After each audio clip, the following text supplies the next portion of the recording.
Hello， 我是小红，订阅频道一起追番。当霍宇浩想方设法欺骗2位老师，却被宿舍门口的老爷爷一眼看穿。霍宇浩因为在极北之地耽搁了太多时间，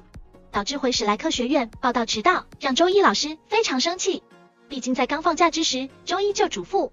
作为班长的霍宇浩和王东要提前回来。可是直到开学报到结束，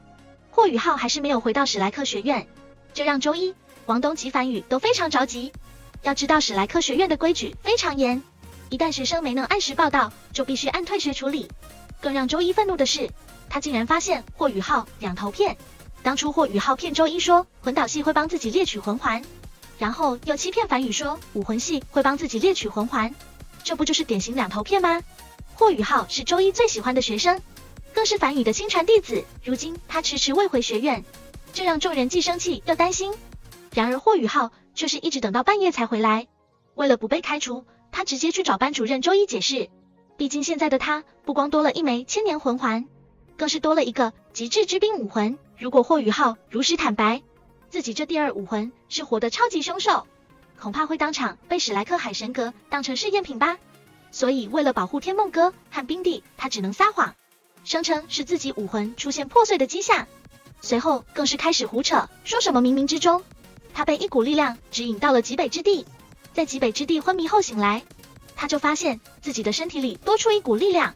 他当即就向众人展示出他的第二武魂冰碧蝎。至于为什么是冰碧蝎而不是冰碧帝王蝎，主要是大陆上见过冰帝的人都死了，而碰巧霍宇浩临摹的第二魂技是模拟，所以霍宇浩才把40万年的冰帝智慧魂环模拟成千年魂环。虽然这一番胡编乱造，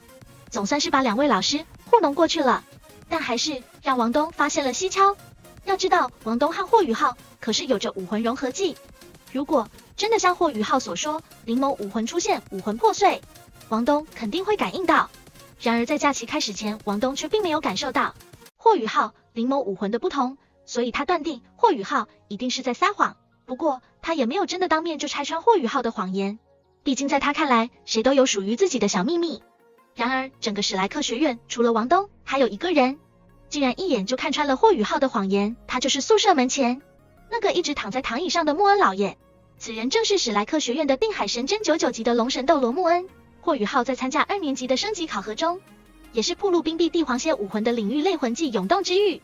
然而穆恩却是直接察觉到这个魂技的不一般，因为只要是领域类魂技就必是10万年，所以哪怕霍宇浩如何将第一魂环模拟成千年魂环，穆恩依旧是能一眼看穿。更让霍宇浩惊讶的是，穆恩还发现了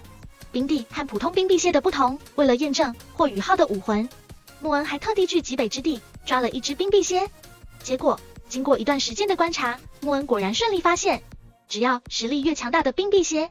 尾巴上的绿色就会越多一点。而霍宇浩武魂的冰碧蝎，尾巴几乎呈现的全部是碧绿之色，这让穆恩直接怀疑霍宇浩的武魂不是普通的冰碧蝎，而是传说中10大凶兽之一的冰碧帝皇蝎。所以霍宇浩才会感到非常恐惧，毕竟冰帝武魂可以说是他除了天梦哥最大的秘密。如今被穆恩猜到，不免有些不知所措。然而穆恩却并没有对这霍宇浩问到底，因为在他看来，只要霍宇浩是原属3大帝国的人类，史莱克学院就会一直培养他。那么大家觉得穆恩如何真的动真格，会对霍宇浩做出什么事来？可在评论区一起讨论。我们下期再会。